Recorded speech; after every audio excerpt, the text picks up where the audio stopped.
और दिल्ली में सियासी हलचल तेज हो गई है। एनडीए नेताओं की बैठक जारी है। जानकार सूत्रों के हवाले से बड़ी खबर, शिवसेना शिंदे गुट 2 मंत्री पद की मांग करेगा। एक कैबिनेट और एक राज्य मंत्री पद की भी मांग करेगा शिंदे गुट। और देखिए, दिल्ली में जिस तरह से बैठक जारी है उसको लेकर लगातार अपडेट भी हम आपको बता रहे हैं, क्योंकि दिल्ली में सियासी हलचल अब तेज होती नजर आ रही है। एनडीए नेताओं की बैठक जिस तरह से जानकारी है, ऐसे में जानकार सूत्रों के हवाले से ये बड़ी खबर सामने आ रही है कि शिवसेना यानी कि शिंदे गुट 2 मंत्री पद की मांग करेगा। इसके अलावा एक कैबिनेट और एक राज्य मंत्री पद की मांग शिंदे गुट के द्वारा की जाएगी। ये जानकारी भी फिलहाल इस बैठक को लेकर सामने आ रही है।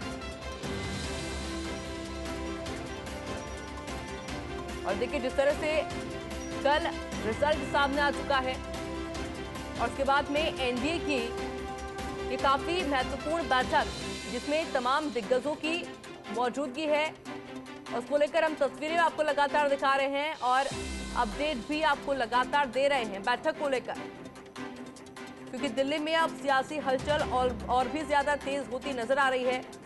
एनडीए के नेताओं की बैठक जारी है और ऐसे में सूत्र के हवाले से ये बड़ी खबर भी सामने आ रही है कि शिवसेना यानी कि शिंदे गुट 2 मंत्री पद की मांग करेगा, जिसमें एक कैबिनेट और एक राज्य मंत्री पद की मांग शिंदे गुट के द्वारा की जाएगी। हालांकि इस मांग को स्वीकार किया जाता है या फिर नहीं, और जो तमाम मंत्री हैं वहां पर उनके द्वारा क्या कुछ मांग की जाती है, हर एक अपडेट फर्स्ट इंडिया आप तक सबसे पहले पहुंचवा रहा है, क्योंकि बैठक का सिलसिला अभी जारी रहने वाला है। इसी तरह से बैक टू बैक बैठक होगी। एनडीए की बैठक के बाद में इंडिया की बैठक भी होने वाली है, यानी कि इंडिया अलायंस की बैठक भी होने वाली है, क्योंकि एनडीए अपने प्लानिंग के साथ में, अपनी स्ट्रैटेजी के साथ में, रणनीति के साथ में पूरी तरह से तैयार रहना चाहती है। और यही वजह है कि इस बैठक के बाद में काफी हद तक तस्वीरें साफ हो जाएंगी। और देखिए, आज ही सरकार बनाने का दावा पेश करेंगे। सूत्रों के हवाले से जानकारी, प्रधानमंत्री मोदी के नेतृत्व में मिलेगा एनडीए प्रतिनिधि मंडल। मोदी के साथ राजनाथ सिंह, जेपी नड्डा, चंद्रबाबू नायडू, नीतीश कुमार, चिराग पासवान, अजीत पवार भी साथ में इस दौरान रहेंगे और एनडीए करेगी सरकार बनाने का दावा पेश। आज शाम को राष्ट्रपति से एनडीए का प्रतिनिधि मंडल मिलने वाला है, जहां पर आज सरकार बनाने का दावा पेश भी किया जाएगा। सूत्रों के हवाले से ये बड़ी जानकारी, बड़ा अपडेट आप तक पहुंचवा रहे हैं। हालांकि इस बीच बड़ी खबर यह भी है कि शिवसेना यानी शिंदे गुट 2 मंत्री पद की मांग करेगा, जिसमें एक कैबिनेट और एक राज्य मंत्री पद। मेरे साथ में डेली न्यूज एडिटर अदिति नागर भी जुड़ चुकी है। अदिति, क्या कुछ अपडेट फिलहाल अभी वहां से? देखिए, सबसे पहले तो आप खैरियत ले लीजिए, क्योंकि जिस तरीके से दिल्ली का तापमान, चाहे वो राजनीतिक हो और चाहे मौसम हो, वो कम होने का नाम नहीं ले रहा है। जबरदस्त तापमान बढ़ा हुआ है। एक तरफ प्रधानमंत्री के आवास सुबह से बैठकों का दौर है, जहाँ एक तरफ प्रधानमंत्री के आवास पर पहले कैबिनेट की बैठक होती है, सदन लोकसभा भंग होती है, फिर प्रधानमंत्री खुद इस्तीफा देने जाते हैं, काउंसिल ऑफ मिनिस्टर्स का मनोबल बढ़ाते हैं, उनको धन्यवाद देते हैं। वही दूसरी तरफ अब एनडीए की बैठक है जिसका इंतजार था, और अब इस एनडीए की बैठक का जो पहला मुख्य उद्देश्य है वो ये है कि सभी एनडीए के घटक दल सहित भाजपा, जो पूरा एनडीए घटक दल है, वो विश्वास जताएगा कि हमारा पूरा का पूरा विश्वास नरेंद्र मोदी पर है और नरेंद्र मोदी हमारे नेता है। और वही काम अभी अंदर चल रहा है, क्योंकि सूत्र ये कंफर्म कर रहे हैं कि अब करीबन 5:15 बजे भारतीय जनता पार्टी सबसे बड़े दल होने के नाते, अपने पास बड़े आंकड़े होने के नाते, सहयोगी दल के जाएगी, सरकार बनाने का दावा करेगी। तो अगर आप पूछेंगे, अभी वो जो एक चिट्ठी होती है जिसको दावा या प्रपोजल या क्लेम कहा जाता है, उस चिट्ठी पे सारे एनडीए के घटक दल वो साइन करेंगे, समर्थन देंगे कि हमें मंजूर है, हमारा नेता नरेंद्र मोदी है, उसकी अध्यक्षता में ये सरकार चलेगी। ये माना जा रहा है 5.25 से 5.5 के बीच में यहाँ पे भारतीय जनता पार्टी द्रौपदी मुर्मू को सरकार बनाने का दावा पेश करेगी। संभवतः साथ में एनडीए घटक दल के नेता भी हो सकते हैं और दावा पेश करती तस्वीरें भी सामने आएंगी। लेकिन उसके बाद एक बार फिर पूरी कैबिनेट जाएगी राष्ट्रपति भवन, क्योंकि आज फेयरवेल डिनर है और ये भी माना जा रहा है कि असल बैठक तो रात को फेयरवेल के डिनर के बाद होगी, जो चंद्रबाबू नायडू और प्रधानमंत्री के बीच में हो सकती है, जो चंद्रबाबू नायडू और अमित शाह और जेपी नड्डा के बीच में हो सकती है, जो नीतीश कुमार अमित शाह और प्रधानमंत्री के बीच में हो सकती है।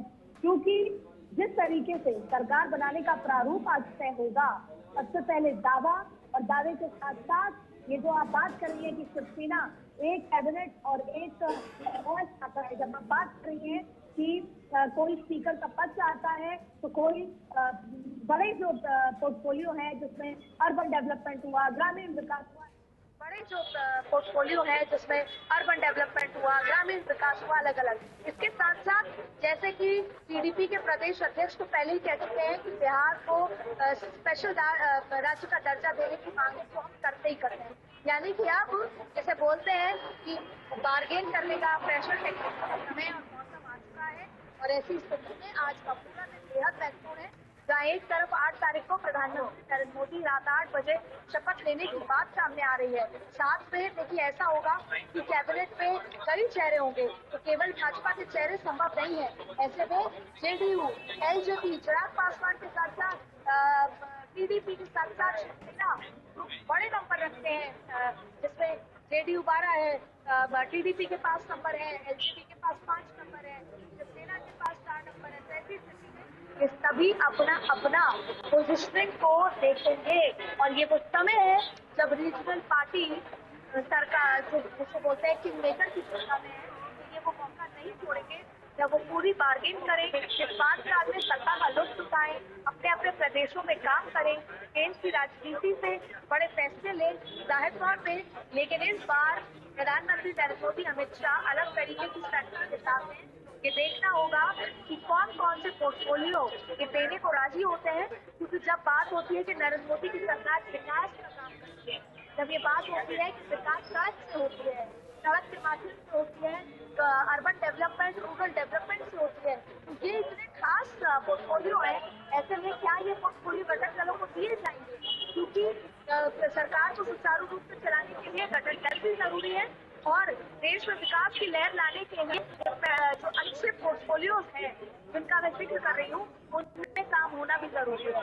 और जिस तरह का स्पीड, क्लैरिटी नरेंद्र मोदी सरकार में है, क्या घटक दलों में भी उतनी स्पीड होगी, तमाम तरीके की बातें हैं। ऐसे में बहुत कुछ आज रात तक तय होगा, तस्वीर साफ होगी। लेकिन फिलहाल इंतजार है कि खत्म हो, इसके बाद सरकार बनाने का दावा नरेंद्र मोदी पेश करने चाहिए। अच्छा दीदी, तमाम तस्वीरों को देखते हुए क्या लग रहा है कि कोई नाराजगी की तस्वीर भी इस वक्त सामने आ सकती है कि कुछ डिमांड की गई हो पर वो ना मिल पाया हो। हालांकि प्रधानमंत्री नरेंद्र मोदी बैलेंस करना बहुत अच्छे से जानते हैं।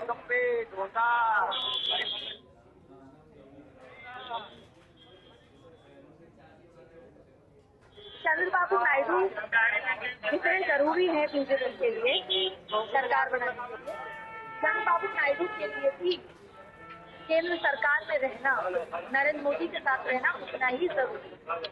ठीक वैसे ही जेडीयू की बात करते हैं, फर्स्ट कीजिए नीतीश कुमार नाराज हो जाते हैं तो वो क्या करेंगे, वो एनडीए छोड़ देंगे और इंडिया गठबंधन के साथ जाकर खड़े हो जाएंगे।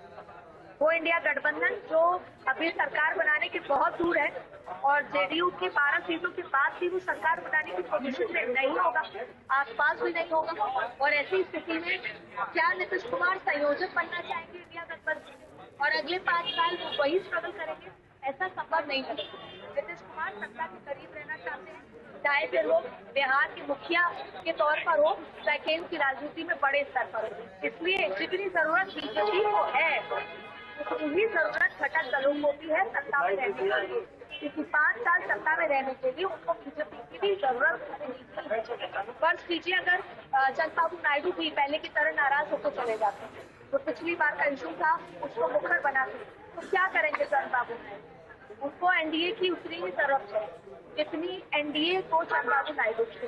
तो अभी और पर उसके बावजूद भी जाहिर तौर पे गिव एंड टेक होता है, जाहिर तौर पे बातचीत होती है, मशवरा होता है, प्रस्ताव होते हैं, प्रपोजल होते हैं, क्लेम होता है, लेकिन अब इन सभी को सॉल्व करके एक कंसेंसस बनाना, इसी का नाम तो पॉलिटिक्स है, इसी का नाम रणनीति है, इसी का नाम स्ट्रैटेजी है, और इस तीनों में अमित शाह माहिर माने जाते हैं और नरेंद्र मोदी की जोड़ी माहिर माने जाते हैं। अच्छा दीदी, पर कोशिश तो इंडिया अलायंस की तरफ से भी की जाएगी, क्योंकि कल जब प्रेस कॉन्फ्रेंस की गई थी इंडिया अलायंस की तरफ से, तब कहा भी गया था कि अभी कई और अलायंस का, कई और गठबंधन हमारे साथ शामिल होना बाकी, और ये कहकर वो चुप हो गए थे।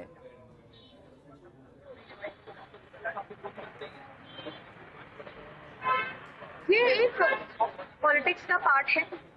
इंडिया गठबंधन को नहीं लगता था कि उत्तर प्रदेश में इतनी जबरदस्त जीत होगी, ना कांग्रेस को लग रहा था कि वो 100 के करीब आएगी, और जब तक नरेंद्र मोदी भारतीय जनता पार्टी एनडीए सरकार बनाने का दावा पेश करती, जब तक नरेंद्र मोदी शपथ नहीं ले लेते, इंडिया गठबंधन पॉलिटिकल बयान है, ये पॉलिटिकल बयान देती रहेगी कि हमारे दरवाजे खुले। जब ये कहा जाता है कि हमारे दरवाजे खुले, तो अगर आप उस पक्ष से नाराज हैं तो आप हमारे पास आइए, ये संकेत होता है। और संकेत के पीछे, पर्दे के पीछे कोई बड़ी बात नहीं कि मल्लिकार्जुन खड़गे ने या जैसे बोले कि तमाम जो अखिलेश यादव हैं या तेजस्वी यादव हैं, ये सभी लोग कोशिश कर रहे होंगे कि एनडीए घटक दलों से संपर्क किया जाए, निर्दलियों से संपर्क किया जाए, वो दल जो अभी किसी भी घटक दल के साथ नहीं है उनसे संपर्क किया जाए, किसी भी अलायंस के साथ नहीं है उनसे संपर्क किया जाए।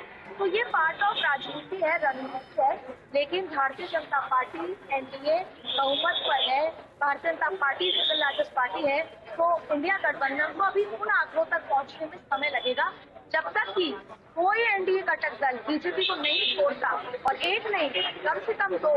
अगर आप मान लीजिए कि चंद्रबाबू नायडू और नीतीश कुमार छोड़ भी देते हैं, उसके बावजूद भी कम से कम 10 सीटें और चाहिए बहुमत में आने, जो होता नजर नहीं आता। लेकिन बिल्कुल अदिति, लगातार अपडेट आपसे लेते रहेंगे बैठक को लेकर। फिलहाल के लिए आपका बहुत बहुत शुक्रिया।